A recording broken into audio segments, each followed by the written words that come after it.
Welcome to the Find Your Voice, Change Your Life podcast with psychologist Dr. Doreen Downing. Listen in as Doreen interviews people who felt they didn't have a voice or who suffered extreme speaking anxiety. You'll hear stories about how they struggled to speak up, what they did to find their authentic voice, and the confidence they now feel to speak up and make an impact. If you want to get started right away to find your voice, download Doreen's free 7-step guide to fearless speaking at doreen7steps.com. And now, here is Doreen.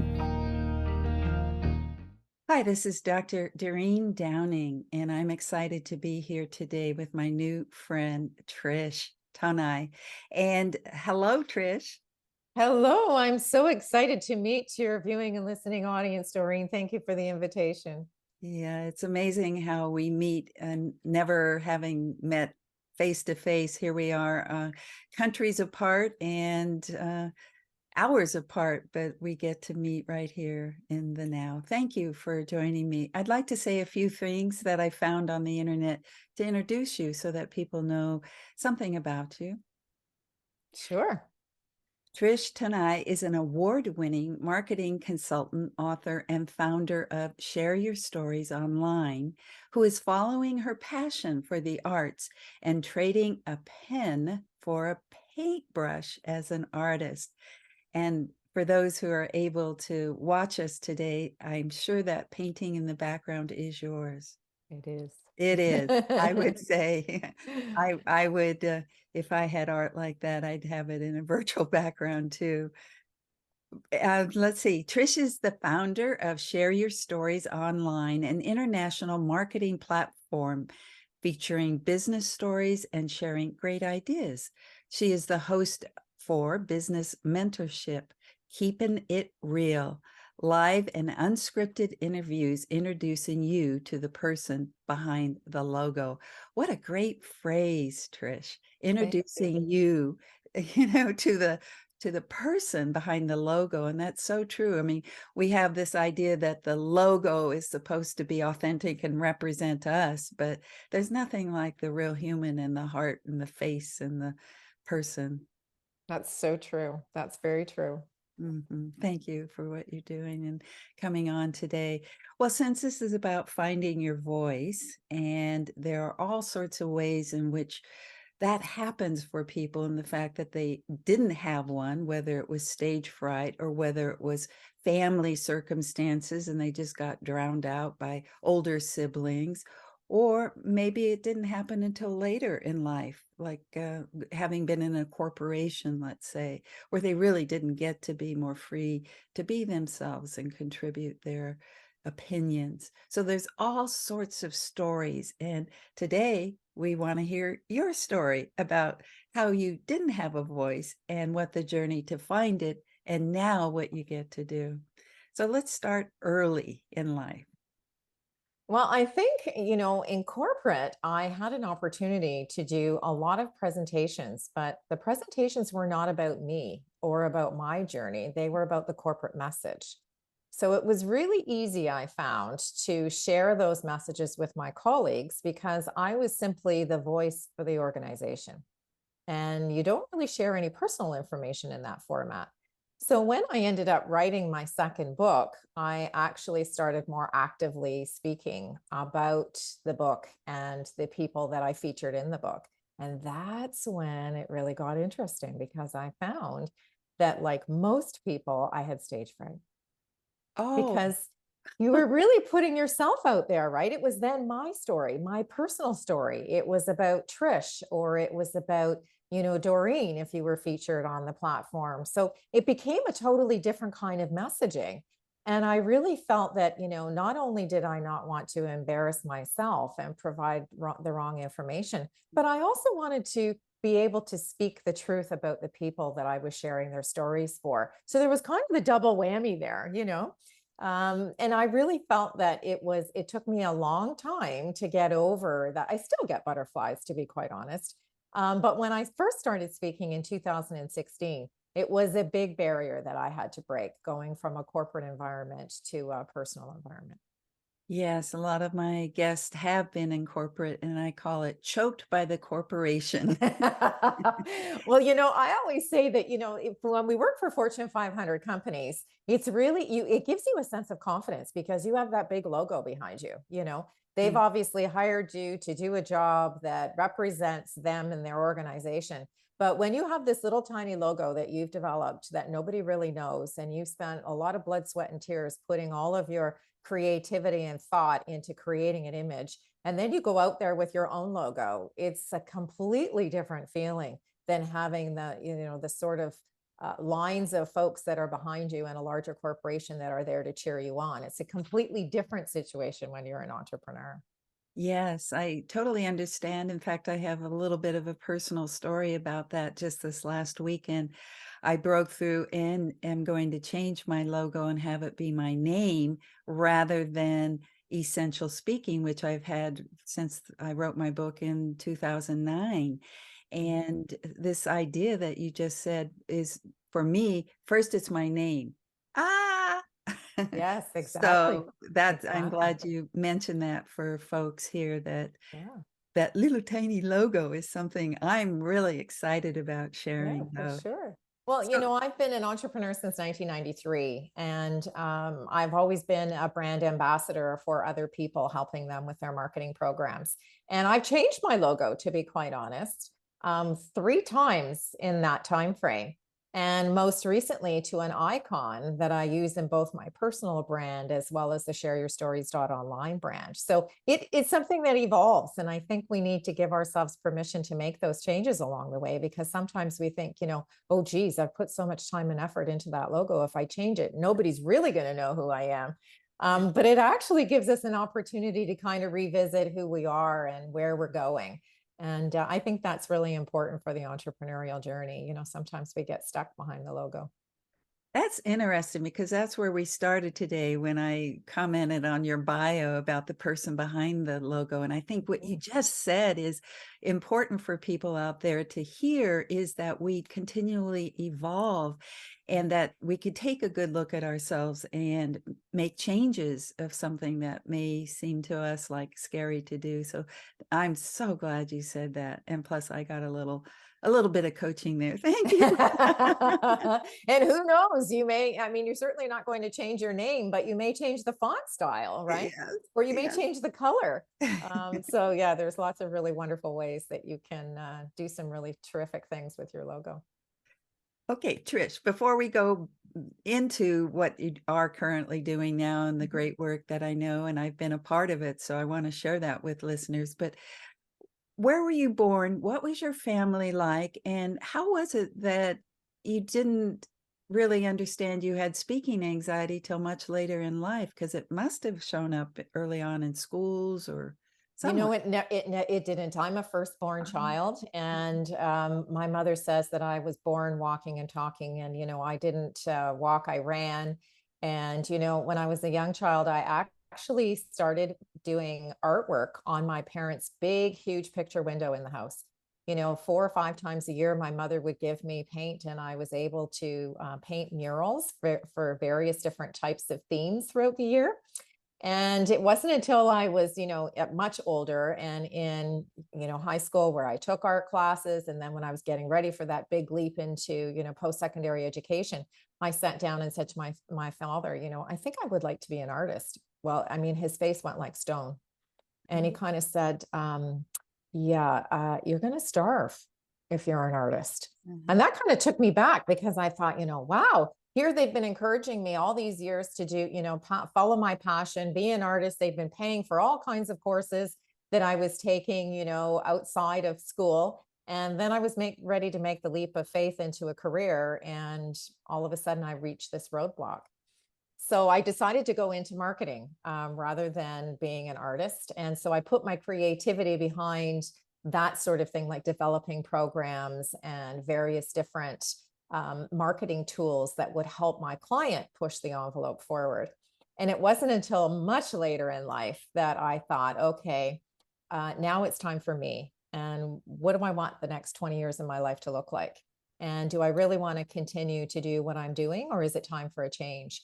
And so I decided to trade the pen for the paintbrush and follow my passion now as being an artist.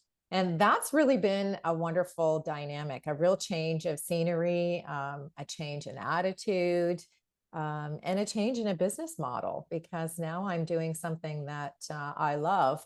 But I have to say, it's a totally different thing to market your art than it is to market your business. Mm.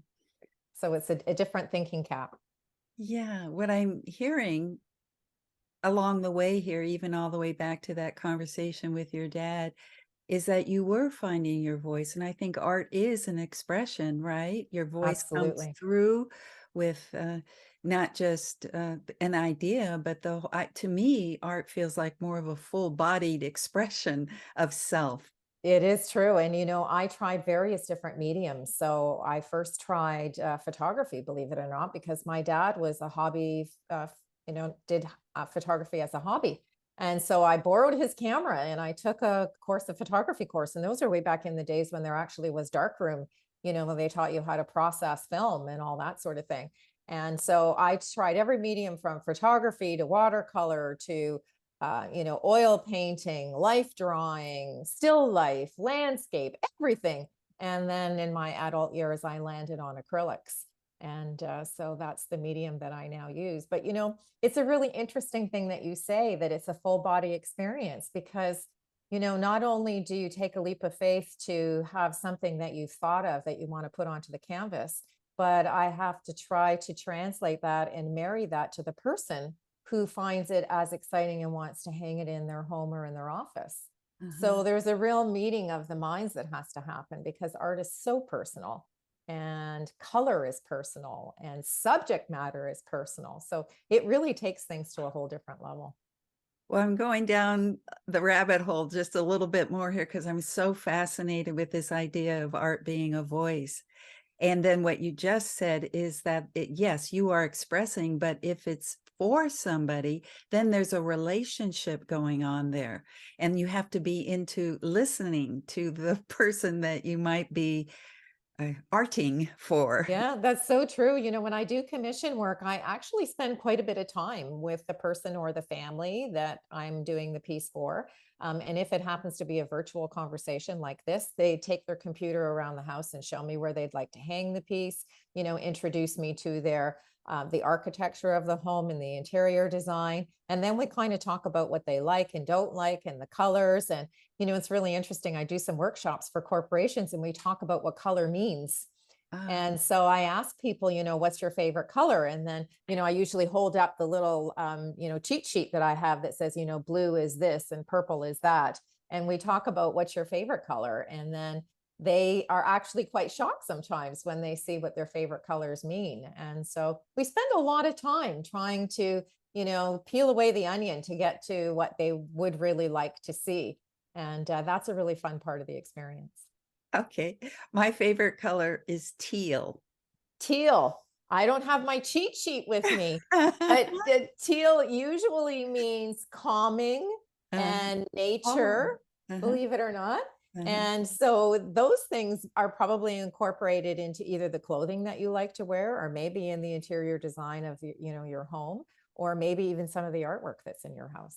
Well, I do get so much response from people about my calming effect on them. So that's that first note I think I'll take. Before I go back and inquire more about this online that you do and how you found your voice basically because you wanted to help others express their voice. So before we take on that, let's take a quick break here. If you want to get started right away to find your voice, download Doreen's free 7-step guide to fearless speaking at doreen7steps.com. Hi, I'm back with Trish Tonaj, and I can't wait to hear more about what she is up to around helping other women find their voice. And what she told us earlier today is that when she started out of corporation and into her own business and working with other women, that's when she experienced her own stage fright. So true. Trish, let's pick it up from there. That's so true. You know, one of the things that I've noticed after sharing so many stories on the platform, shareyourstories.online, of which, Doreen, you've wonderfully participated and given us your thoughts, light bulb moments, and 3 words of advice, is the podcast. When we get to the podcast portion of it, so the first step is the guest blog. And then we actually have an opportunity to do what you and I are doing and have a conversation. And that's when the magic happens, I find, because I've actually, believe it or not, been the very first interview for some people. They've never actually shared their voice before publicly. You know, they've never had the confidence to sort of step out of their comfort zone and talk a little bit about their own life and or their own business journey. And that's a really wonderful place to be, because you can sort of see those electric moments happening, you know, when you talk about the journey from usually from corporate to entrepreneurship.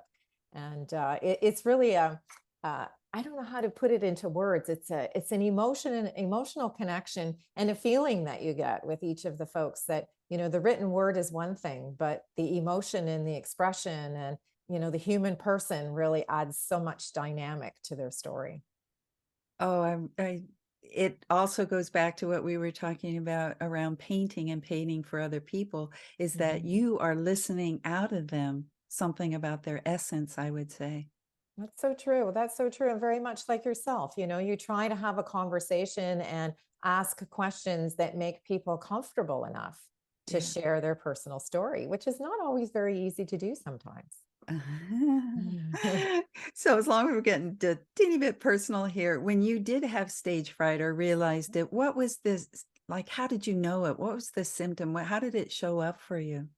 You know, for me, it was that butterfly feeling in your stomach. And then it was this absolute fear that I was going to forget what I was trying to convey to the audience.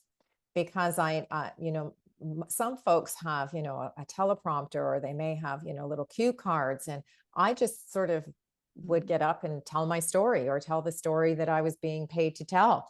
And so there was nothing other than your memory. So if you were frozen in a place and time and you kind of felt, oh, I feel really overwhelmed, all of those faces that are looking back at me are looking at me for information. It can be really overwhelming, and you can kind of stumble upon the words that you want to share at the beginning until you kind of get into the groove and you start to feel a little bit more comfortable with your audience. But you know what I found that I had to do, believe it or not, is I had to look over the heads of the people I was speaking to. So if I felt that butterfly feeling and somebody had already handed me the mic, and I would say, you know, hello, my name is Trish Tonaj, and today we're going to talk about whatever the topic would be, you know, mentorship or sharing stories. And if I started to feel that, oh my goodness, I may forget the next line, I would ask a question to the audience and then get them to start to participate. And that would really sort of ease me into a level of comfort. And then the words just kind of came from there. But it was pretty frightening the first few times that I actually experienced that. Uh-oh, I've forgotten what I'm going to say. What a lot of courage, though. It That's what it does. takes. It does. It really does. It does take a lot of courage. And one thing that I found from there on end is practice, practice, practice. I always say I have the smartest plants on the street, because they hear that whatever it is that speech is going to be, or that sharing of those stories, probably 100 times before I step on the stage, so that it just kind of rolls off your tongue and you have a real level of comfort. And I say it out loud. Some people say, you know, oh, I just keep reading my notes. That doesn't do it for me. I actually have to hear the voice that goes along with the words, so that it keeps the momentum going. So that's how I've overcome the stage fright now when I'm speaking on mentorship and sharing stories. Yeah, I like that idea of the talking to the plants. I have a park where I go around, and when I practice any of the speeches that I'll be giving, what I notice is that while I'm walking, Trish, new ideas come up about what I'm saying. And I realize that what I've started doing is take my pen and a little piece, but when I get back, I can't really read it because and then so the next thing, away. and then the next thing I did was to take my iPhone and try and also record it and then download what I've recorded. But what it taught me is that when I do get on a stage, what's going to come through may be like when I'm going through a park and it's totally, not totally different, but it comes out with new words or a new angle, or it's just more in the moment. That's true, because you don't want to be robotic, right? We all want to have a personality and make a connection with the audience. So you don't want to have that monotone voice that puts everybody to sleep and they're like looking at their watch thinking, oh, good grief, when is she going to get off the stage? So I agree. You tend to, you have the basic theme of what it is that you want to share, but then you give yourself the grace to be able to add or subtract from the content based on the feedback that you're really getting from the audience, which is important. Oh, that's so beautiful. The grace. It's so true. You know, I have found in my mature years, I will say, I was so hard on myself. You know, even when I was speaking for corporate, you know, if I stumbled or I made a mistake, I'd beat myself up for, you know, days and days and days saying, you know, you've got to do better the next time. You've got to get that right. And I just think that with age comes grace. And with grace comes the opportunity to be more authentic and be a little bit more natural and a little less robotic. So I just have tried to adopt that attitude when I am speaking, whether it's like us today talking to you know, an audience, or whether it's actually speaking face to face to a group. Yes, and you just made a really important point that life is the stage, and it doesn't necessarily, your voice isn't being crafted so that you can get up and give a speech. I think the people we work with, like some of the people that are on your podcast for the first time, is, you know, welcoming them into a world where they can be seen and heard. That's so true. And, you know, everyone is so grateful at the end, you know, because I think that this medium gives people a little bit more comfort because they're in their own home. They're in a place where they're comfortable. You know, they've got their own things around, and it doesn't feel like there's an audience. It just feels like you and I having a coffee or a conversation, right? So I always try to get folks to think about, don't think about the people that the viewing and listening audience, just think about what you would like to share and the conversation that we're having, because we have conversations with strangers all the time. Yes. Oh, right? there you Like go. all You the have time. made so many wonderful points today. And we're getting closer to the end, so I want to make sure you get to make the kind of points and you want to be making today. So, but before we go there, I just want to say, so far, Trish, it's been fun and it's been interactive. And I feel like the listening you do and that I do creates more of what wants to be said. That's so true. That's so true. And you know what? I truly, really, truly believe that everybody has a story to share, and that we just need a platform or an opportunity to share that story, because you just never know who is going to be able to take some of what you've shared and incorporate it into their own life or help them in some way. And that's really what storytelling is all about, sharing our life experience to help other people. Sharing our stories, sharing our lives, so that Mm-hmm. the resonance of our voices then reach and other people go wake up, I guess you might say, or just are touched, inspired. So anything else about your stories online that you want to say? That's a really wonderful platform. It was something that I started after doing public speaking about my second book, which is Breaking Barriers, 10 Entrepreneurial Women Share Their Stories. And I kept meeting so many awesome entrepreneurs who said, oh, Trish, can you share my story? And like you, I've written a few books and I thought, oh, geez, Louise, I can't keep writing books. I'm going to have to find a new way to share these stories. So I started a guest blog. And in the first year, I shared 100 stories. And then I purchased the URL, shareyourstories.online. We transferred all the stories from my personal website into the new identity or the new brand logo.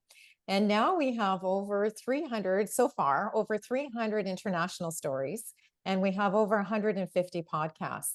So my dream or my vision is to have thousands of entrepreneurial stories on that website so that we can touch people from all over the world. And what's been really interesting is, and I've learned from each and every guest, is that we're so similar and yet different. We all experience so many similar things regardless of where we live and our age and stage in life. But people are people, and we have so many similarities. that there's so many wonderful ways that we can help each other just by storytelling. Oh, well, then, if somebody wants to share their story, how do they reach you and how do they get involved? Well, all they have to do is very easy. We've automated everything. So you just go to shareyourstories.online, and in the top right-hand corner, it says share your story. And you have an opportunity to answer the 3 questions and add your bio and your headshot and your logo. And then the story will come to our team and we'll fact check it. And then from there, send you an email to give you the date that your story will go live. And we blast the stories over social media and introduce you to folks on the various different platforms. And then you have an opportunity to participate in the interview series and perhaps our quarterly networking events, which are also online. Wonderful. What an opportunity. And those listening today can find you at stories online. Share your stories. Share your online. stories. Yeah. Online. Yes, I Yeah. just wanted to repeat it because it's so easy. It is. It's It so is. easy. And anybody who's listened to Trish today know that being with her either on an interview or whichever way you choose to engage with Trish, it's so fun and easy. And those are really, in the marketing world, what we need now is more fun and more easy. For sure. Absolutely. We've all been through a lot and we're looking for new ways to connect. So please join us. Thank you. Any last words, Trish, for you? If anyone's interested in some art, I mean, that's my new way in which to connect with folks. And you can reach me at trishtonaj.com. The shareyourstories.online platform is my passion project. So there's absolutely no cost to participate. And we'd love to hear from you. And I look forward to connecting with your viewing and listening audience. Thank you so much for the opportunity. Thank you, Trish. Thank you for being with us today for this episode of Find Your Voice, Change Your Life. Each person Doreen interviews shares what has helped them find their voice. You can learn from these guests and find your voice so you can be confident to speak up and speak out. And remember to download Doreen's free 7-step guide to fearless speaking at doreen7steps.com. We hope you enjoyed the show and will return next time. Until then, goodbye for now.